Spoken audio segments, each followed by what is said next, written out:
그 앞에 슬라이드에서 말씀드렸던 것은 그 국제시장에서 거래가 되지 않는 재화들이 굉장히 많습니다. 그런 재화들을 우리가 비교역재라고 하는데요.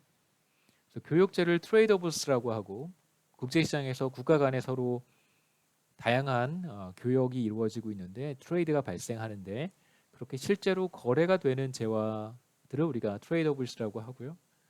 거래가 되지 않는 재화들도 굉장히 많습니다. 이런 재화들을 우리가 non-tradeables라고 하는데 비교역재의 대표적인 것들이 바로 서비스 같은 것들이죠. 서비스. 예를 한번 제가 들어봤는데 교역재는 세계 시장에서 거래가 되는 재화들이고요. 뭐 예를 들면 스마트폰, 뭐 우리가 많이 생산하는 반도체라든가 뭐 혹은 여러 가지 전자제품, 가전제품들 뭐 매우 다양합니다. 그 다음에 최근에 뭐 글로벌 밸류 체인이라고 해서요. 그러니까 이제 이게 최근에 이제 경제 위기가 얼마나 심해질지 이제 아무도 알 수 없고 과연 얼마나 지속될지도 사실상 이제 가늠하기 굉장히 어려운 상황인데 최근에 제기되고 있는 상당히 많은 문제들이 바로 이제 글로벌 밸류 체인이라고 하는 것인데요. 간단하게 말씀을 드리겠습니다. 물론 이제 저도 글로벌 밸류 체인을 전공하는 전공자는 아니기 때문에 간단하게만 말씀드리면 여기 전 세계적으로 한번 그려볼까요? 이게 아프리카부터 유럽, 그래서 여기가 뭐 아시아, 한국 여기 있고 크게 그리겠습니다. 그 다음에 여기 뭐 이렇게 인도 이렇게 있고요. 그 다음에 중동, 아프리카, 그 다음에 뭐 북아메리카, 남아메리카 이렇게 한번 그려보죠.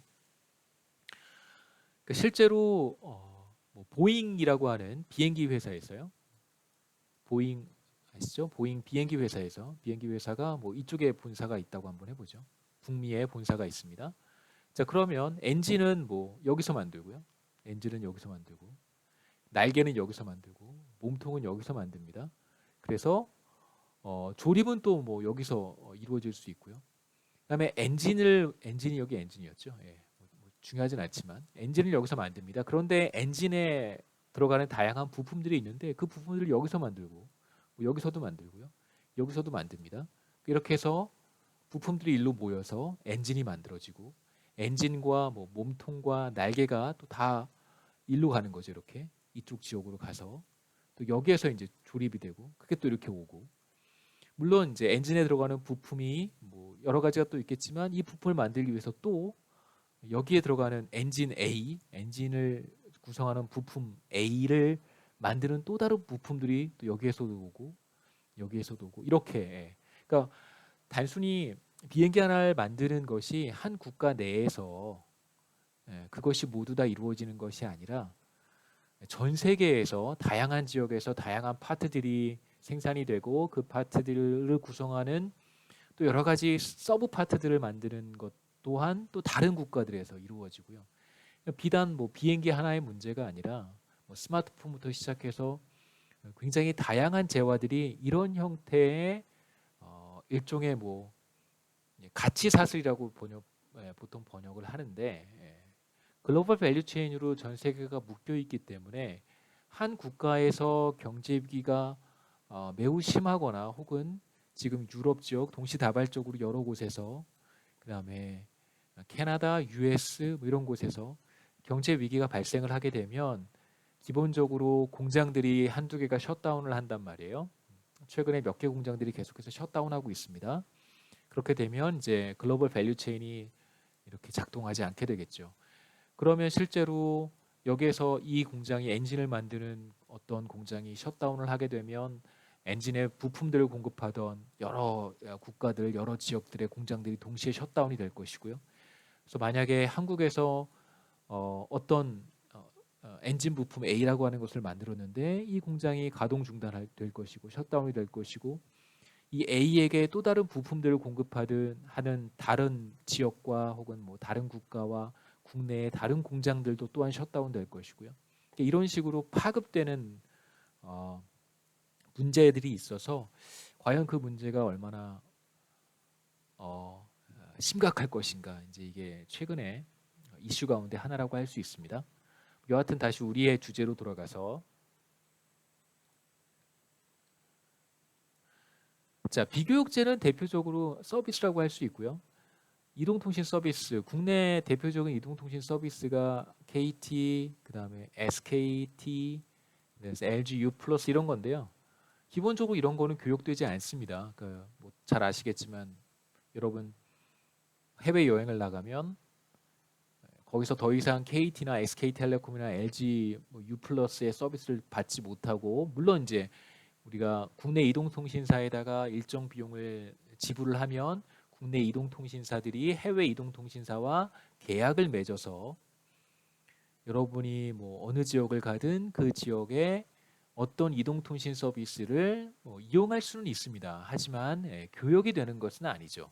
그러니까 KT를 실제로 뭐 우리가 어느 유럽의 어느 지역을 가게 되면 삼성 갤럭시 S 스마트폰을 구입하는 게 어렵지 않습니다. 교역제이기 때문에 그런 것이죠.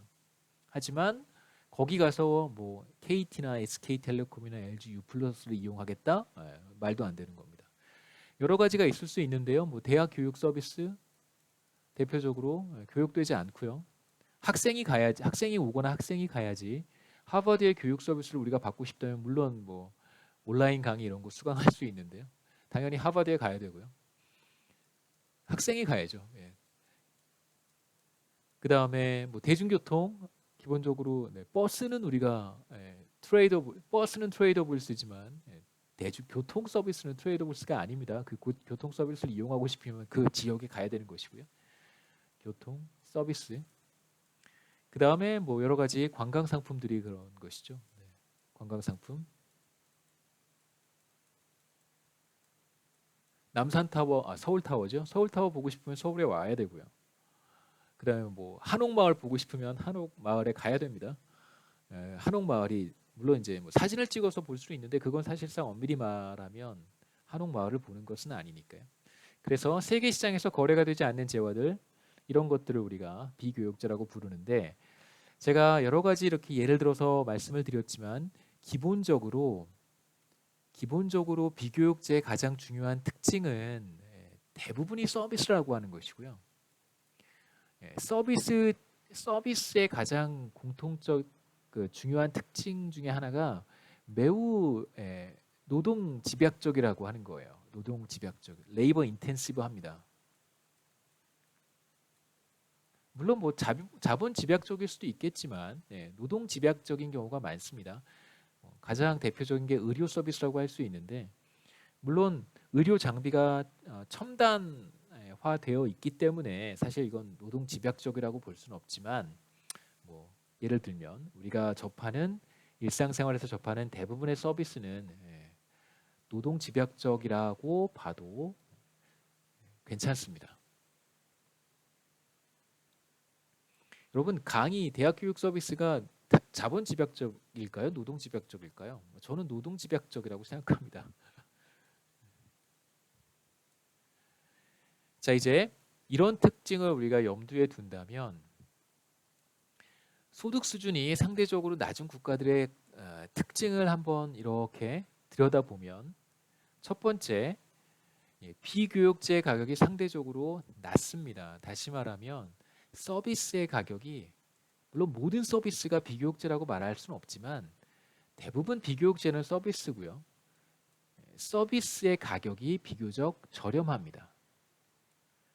소득 수준이 높은 국가와 비교했을 때, 예를 들어서 여러분 해외여행을 가실 때 한국보다 소득 수준이 상대적으로 낮은 국가에 가게 되면 우리가 일반적으로 접하는 그냥 관광을 할 때 접하는 여러 가지 그 경험들에 비추어 보면, 첫 번째 호텔 이용료가 비교적 저렴하고요. 그 다음에 대중교통 이용료가 비교적 저렴하고, 그 다음에 뭐 식당, 음식료 같은 것들이 비교적, 재료값은 뭐 일단 차치하고라도 식당 갔을 때 이제 식사비가 비교적 저렴하고요.